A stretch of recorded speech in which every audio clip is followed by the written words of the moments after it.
Hello students, welcome to our class and start our study with Let's Learn.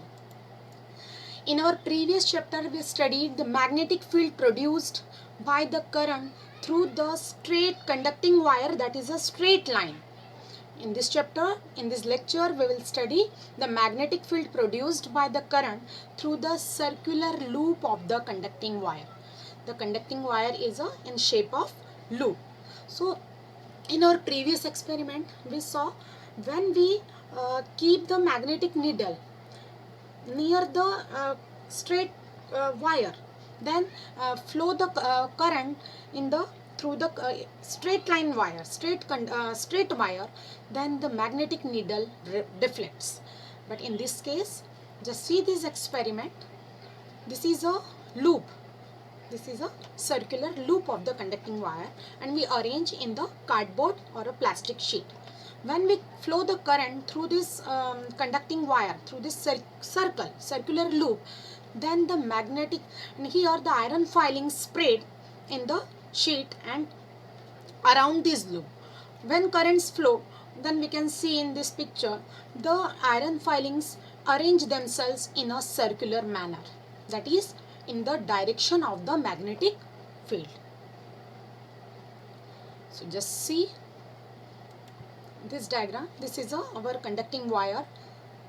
We fold in a circular manner and we arrange the experiment shown in this diagram. So here when we put key on, that means when we flow the current in this circular, this is our circular loop. This is our circular loop. When we current flows in this circular loop, then we can see the magnetic field lines produced. And these field lines are the concentric circles as shown in figure. These are the concentric circles. The circle near the wire is smaller, but as we go far the wire, the circles becomes bigger and bigger. Just see in this segment one thing again. Each small section of the current carrying wire contribute. Here the current pass through this segment. Okay, this part of the loop, this part of the conducting wire, and flow from here and reaches in this other end of the loop.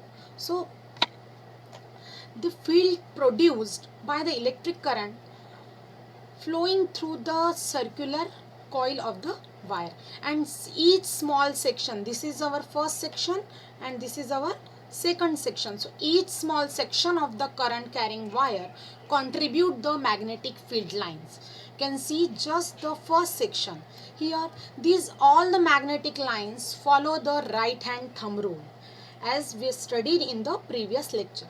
So when these magnetic field lines near this wire, conducting wire, then these concentric circles are small, but as we go for the wire, conducting wire, these circles becomes bigger and bigger, and at the center of the circle, that means here the center of the circle, they are approximately straight line. So just see which rule these lines follow. So both segments, these magnetic lines follow the right hand thumb rule. Just consider here in this first segment, the current flow, the direction of the current flow is upward direction. So just your thumb is a direction of the current and you turns your fingers in this direction. That means you turns your fingers in this direction. That means this is the direction of the magnetic field. So in the first section, your direction of the magnetic fields in the direction of your fingers, that you turns in this direction. Okay, just see in the next section. In this section, you can see the direction of the current flow is the downward direction. So for this your thumb is in the downward direction. Your thumb in the downward direction, just opposite of the your just opposite of the first section.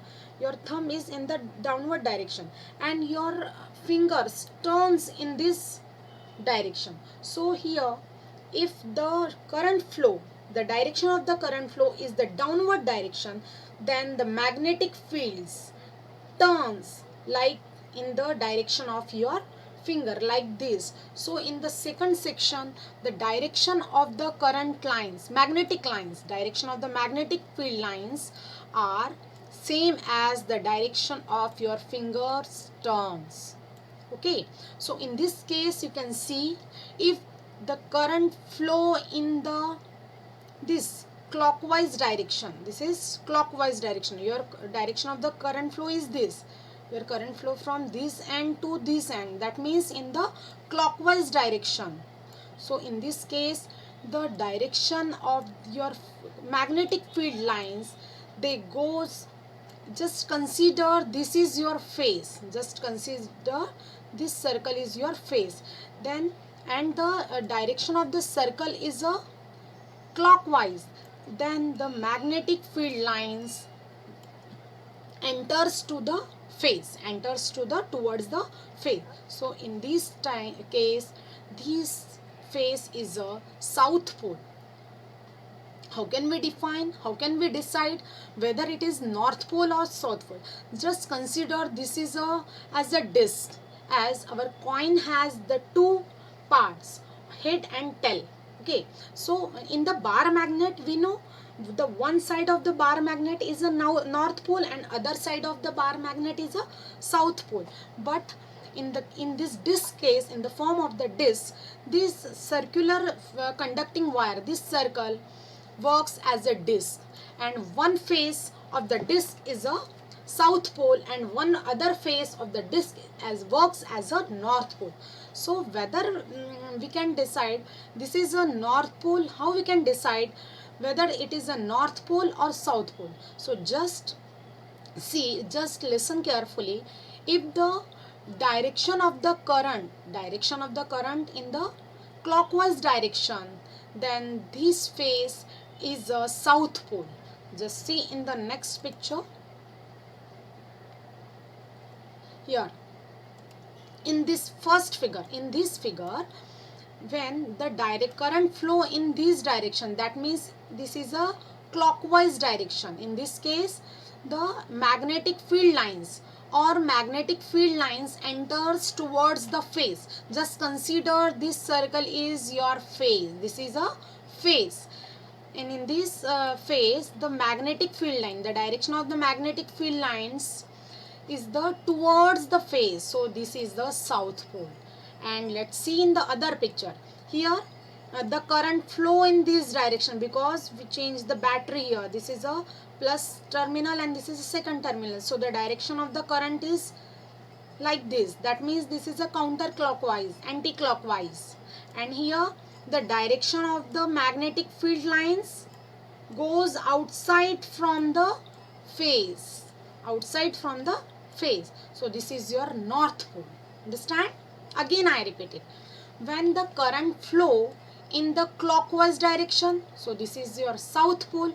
When the current flows in the anti-clockwise direction, this is a north pole. Or when the magnetic field lines enters towards the face, consider this is your face, and magnetic field lines enters towards the face, so this is a south pole. And the back of the south pole, that is a north pole, where the magnetic field lines exit from the face, go away from this face, then this is the north pole.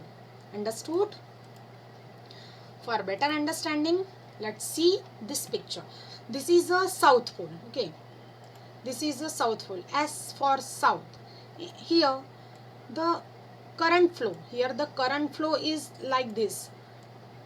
Current flow is the clockwise. So this is a south pole. And in the letter N, the current flow in the counterclockwise or anti-clockwise.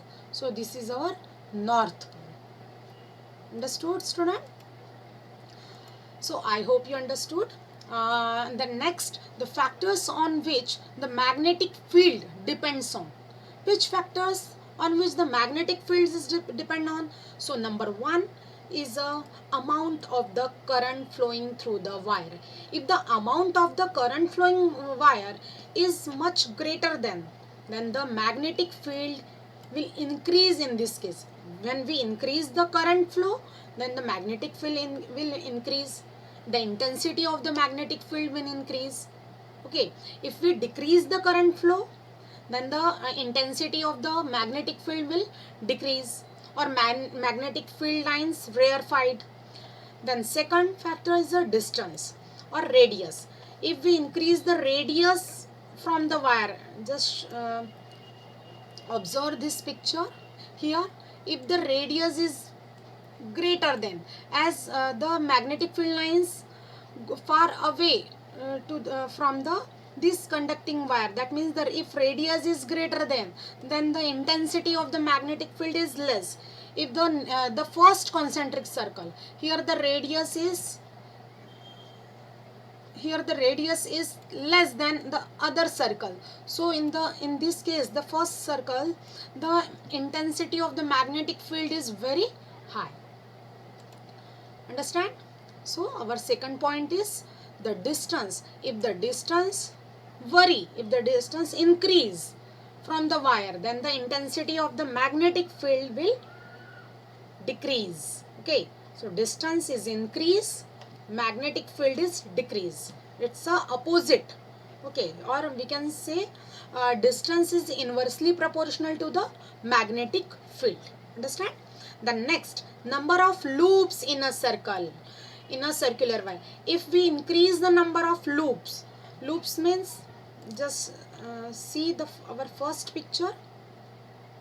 These loops, here you can see the number of loops of the circle, number of circles. Okay, so you prepare this loop to join the number of loops, 1 2 3 4 5 etc.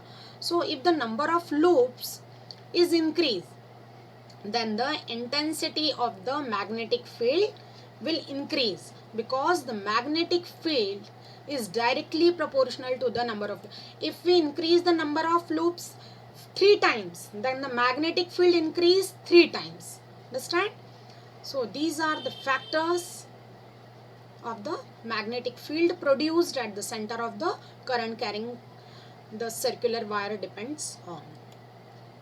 I hope you understood today's lecture. If you have any doubt, you can comment, you can message me, and use this code and join the Google Classroom using this code to get the homework, notes and the solutions. Thank you very much.